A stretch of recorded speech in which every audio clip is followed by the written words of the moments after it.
Hello everybody, my name is Marlo and welcome back to the Ripple Effect server.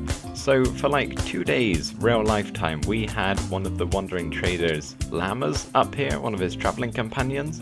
He just kind of left behind, abandoned him on the roof here, took the other one with him and went on his way. And yeah, I don't know where this guy's gone. Maybe he despawned. I don't know if they can or not. But I thought we had our own little rescue llama that we would take under our wing and make one of our own. But no, apparently he didn't want to do that and he's taken off. So I don't really know what I want to do today, guys. I've got a list of things I want to get to. And I don't really know where to start. Tell you what, I know what I want to do. So this sheep farm, a couple episodes ago, we made a change so that I could use it with the new 1.14 mechanics of shears and dispensers. And since I've made that change, I think that's the first time I've turned it on. I've been avoiding doing so because I missed him. Because there's an observer clock back there and I think they're quite laggy. And I mean, to be honest, look at this. The whole farm is kind of laggy in itself. So I want to make some changes, perhaps something that looks a little nicer than this and works slightly better with less lag. So the first thing I got to do is gut this entire thing and find somewhere to temporarily store, how many is that? 32 sheep, I think. So this is my life now. My face is currently being eaten apart by sheep. At the moment it's a slight nibble, but what it'll turn into in a couple of hours, who really knows? It's a mess, that's for sure. I don't even know where I am. I'm very disorientated. Come on then, sheepies, in you come. Yep, that's it. Trapped for life. You're not going anywhere. Ah, the boys. And you, get in. Thank you.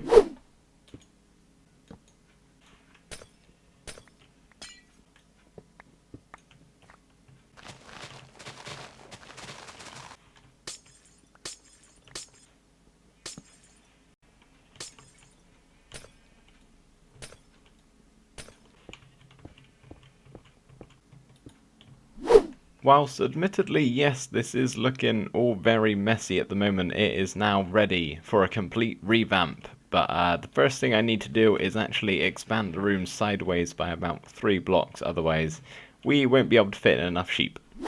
There we go, that's fairly seamless I think. You can't really tell that it's not the same as it was before. I did have to craft up all of these individual concrete and concrete powders and glass on either side, so that was slightly annoying, but yes, we've expanded the room by 2 blocks on either side, so there's now enough room for 15 sheep. And if you know your Minecraft, you're probably thinking there's 16 colors. Which poor sheep is getting cold? Yes, the white sheep, we can make that using string, so getting white wool really isn't too much of an issue. So oh, look at you, you already know what's going to happen, don't you? Maybe we'll actually like return them to the wild or set them free or something instead of just ruthlessly murdering their poor little sheepy faces. I really hope that stationary minecart hoppers aren't as laggy as moving minecart hoppers. I think I should be good because my frames and my connection hasn't dropped or anything. It's all sort of working as usual. But yeah, hopefully this isn't an issue and I've made the farm even more laggy. That would be a problem. So yes, I've built all the farm up. All I've got to do is put the sheep in place. As you can see, I've put some coloured glass along the top so I can see which one is which, obviously, because most of the time they won't have their wool. Because let me explain how the farm works. Actually, I haven't really done that. So pretty much they will eat this grass, and then there is an observer behind it facing into it, which will send a block update, which will trigger the dispenser, which eventually I will fill with shears, and they will be promptly sheared, and the minecart hopper below will pick it up. So that's how it works. It's really simple, and I'm excited to see it working. But yeah, I put the colors up there just so I can tell. Anyway, got a nice rainbow pattern going across. You may also notice that these hoppers are pointing into nothing. That's because I need to get some chalk boxes, and I was just about to go craft myself 15 chalk boxes of all different colors. Then I remembered, if I can get down here, that I've got all of these that I'm not using. So yeah, I'm gonna grab, well, one of the, actually I might put like maybe the other chalk box just behind it as a spare when it fills up. Yeah, so thankfully I stopped myself from crafting all those chalk boxes. That would have been a little bit of a waste. Oh, I've got wool back here as well. Super fancy. So we have some guests at the moment, as you can see over to the left side of my screen. The Wandering Trader has decided to pay a visit. He's getting a bit intrusive. He's more of a door-to-door salesman that just walks on in at the moment. Do you have any good trades? Not really. Yeah, so I let this guy in my front door, and he just, like, I opened the door and he was right here, and then he wandered on in and thought I'd let the llamas in too, so, yeah, these guys are here. He must have heard my complaints at the start of the episode, but we're going to head on down to the farms underground, and I will show you the progress I've made on the wool farm. I never get the direction right over this way. I've got all the sheep in place, which was not fun at all. As you can see, they're all looking rather bold. That's because it's all up and running, and it's been going for maybe, I don't know, half an hour, and that may not seem like a lot of wool, but for half an hour, and bear in mind it's at my base, so it'll be running pretty much all the time, as long as it's, you know, in loading distance. We're going to be getting wool, so yeah, I'm really happy with these rates. Your pen has lost some of its size, hasn't it? I apologise about that. You were in the way of the thumbnail screenshot, so you had to shift over a bit.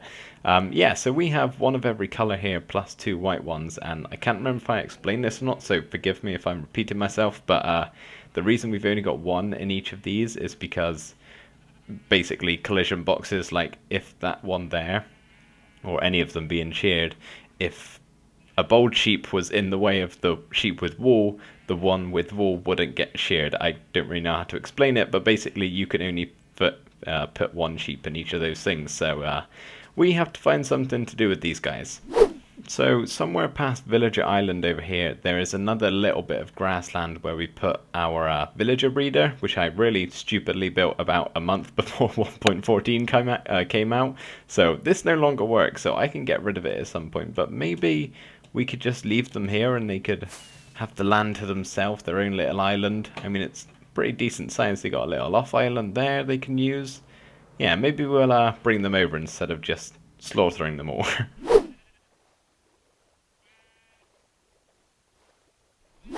Okay, I went ahead and destroyed the villager breeder and all things man-made and decided to pretty up a little bit, but not really too much. I didn't particularly want to spend too much time on this place considering it's entirely out of render distance of the base, so really I'm only ever going to see this in this video. So all I've done is really place some acacia trees and some bone meal and flowers and such, making it look quite nice for the sheep to walk around in, even though they're all staying by the beach and not really spreading about.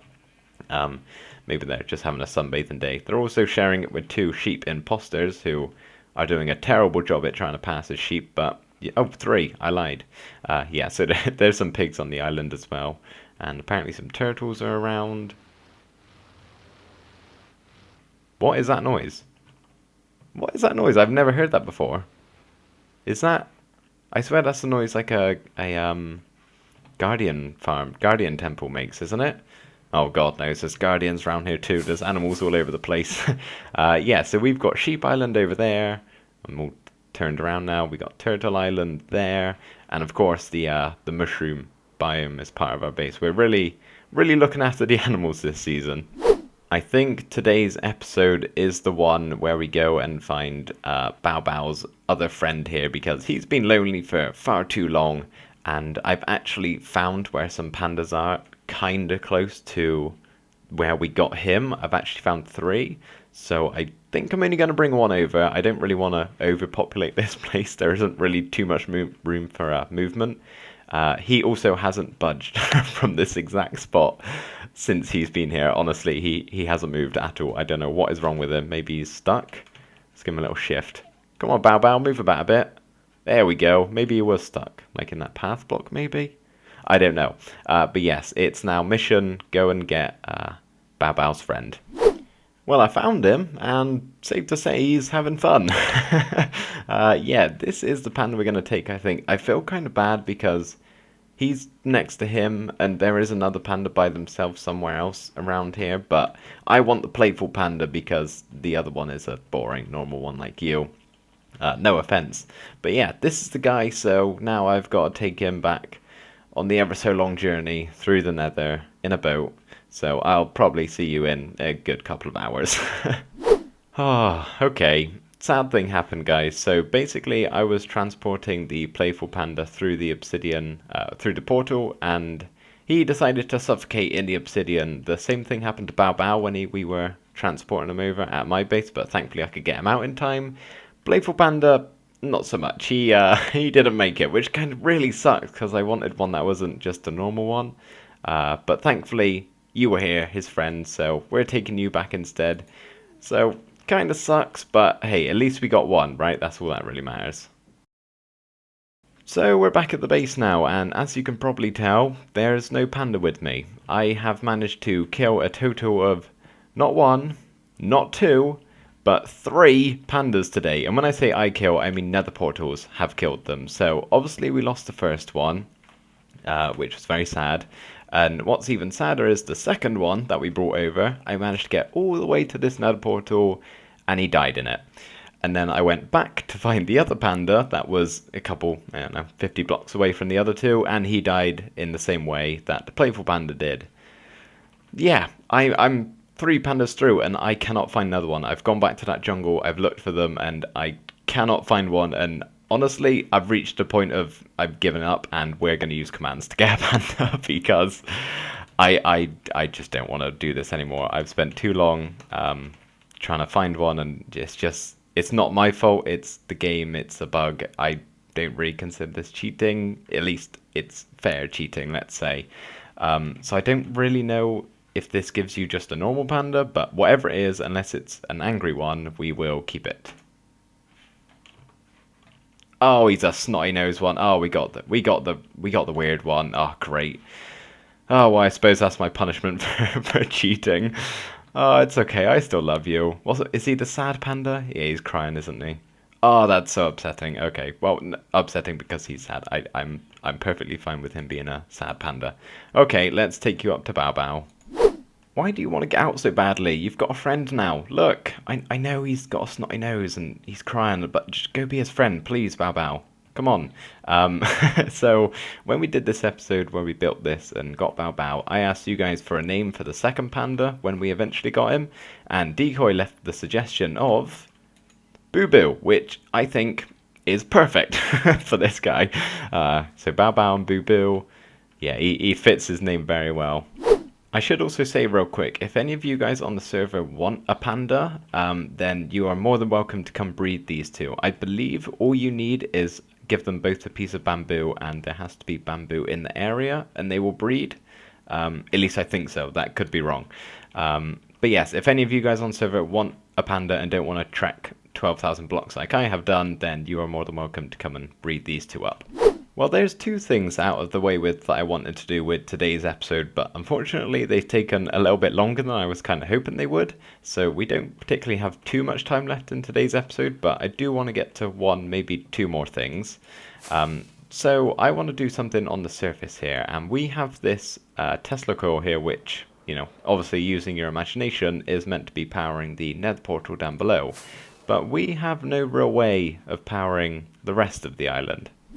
And what better way to do that than wind power? So we've got some turbines up, and this is one of the very few builds that actually looks better from the ground than it does from up above. When you're flying around, you can't, unless you're really high like I am now, you can't really tell where one turbine ends and one begins. But if we just dive bomb here, you can see them a little more clearly, and yeah, they look okay. They're very white and plain. And I tried to add some more detail, but whatever I did kind of just made them worse. So yeah, they're quite small anyway, so there isn't really too much room to play with. They're okay, I think. If you got any ideas what I could do to improve them, then let me know, because, you know, I'm not overly fussed on them, but I think you can tell that they're wind turbines, which is the main goal there. And I've also added some solar panels in the form of daylight sensors to the guest house here, because they look really nice, just slightly lower than the quartz slab. I really like them, so yeah, I've always disliked this roof because it's like right out my main door, and it's just like this two just plain white sort of floors, and it looks really ugly, but I think this helps a little bit. So the last thing I want to do with today's episode is apparently plummet into the ocean, and then once we've plummeted, we will take a very long rocket up to the skies and put something here. So as you can see, I've sort of pushed it back a bit because, yeah, this has been a wide open area for some time, and Admittedly, putting the Panda playground in helped a little bit, but there is still lots of room to put something here. You know, I'm surprised it's actually taken me this long to build a tennis court, considering this is meant to be like a paradise private island. You'd think that'd be one of the first things I build. So yeah, we've got a little tennis court. I didn't really know what to do with the net, so glass panes will have to do. And we've got a little umpire chair here, bit of an umbrella to apparently protect him from the rain at the moment instead of the sunshine, which can kind of get up here, just about. Oh, you actually can with the new shift mechanic. Look at me, I'm the umpire. That's what they do, right? And it also gives Bao Bao and Boo Boo something to watch. So, yeah, but it does maybe need a little more something going on, perhaps. I think Flowerpots may be a portal to another dimension. See how there's soil in the top there? Well, underneath, there is none. Kind of magical, I think. I've never noticed that before. I'm sure if you're able to fit through here somehow, you'd get transported somewhere amazing. Yeah, so believe it or not, that's meant to be a tennis ball. I know it's a little large and about the size of their head, but somehow Billy has managed to serve it with a tiny little tennis racket, with also has a hole in it, over to Magoo over here with Croc as umpire. So yeah, cool little tennis match going on. I actually really kind of like this. Yeah, so we got those three there, and I've also placed three more over at the docks. So if we just take a land here, because I am no good at flying and showing things off. We've got Decoy on the blue jet ski, Menno on the orange one, and all the way over there, Jimbo on the red. So yeah, another 6 server members have been placed. We've only got 4 more, I think. Bank, Carto, Sin, and YD. And if anybody has a spare Sin head lying around, then would you by any chance be willing to do a trade? Because for some reason, I just cannot get my hand on Sin's player head. I have got 2 of pretty much every other one. I just can't get Sin's head. That may have some odd connotations to it, but it's true, I cannot. So if anyone has an elusive Sin player head and is willing to trade, then yes, I will give you great things. Real quick before we end off the episode here, I've been doing a little bit of die collecting so we can keep our 4-in-1 store, the die section, filled up, and I just want to show you this because it's kind of really pleasing to look at. So I've spent a lot longer than I was planning on to do with this. It's taken so much more time than I thought it would, considering I'm farming basically every single one of these in some way or another. It's taken so much time to fill up all of these shulker boxes, but it was worth it just so I could see that. It's really nice to look at. I almost don't want to take them out of here to fill up the store. I kind of just want to leave them just on show here. But yeah, I probably need to, because our dies they're selling out fast at the 4-in-1 store. It's really kind of profitable. But that's going to be it for this one, guys. I hope you did enjoy it. We got quite a lot done today, actually. I'm happy with the progress. But anyway, I hope you enjoyed it. Thank you ever so much for watching, and I will see you in the next episode. Bye for now.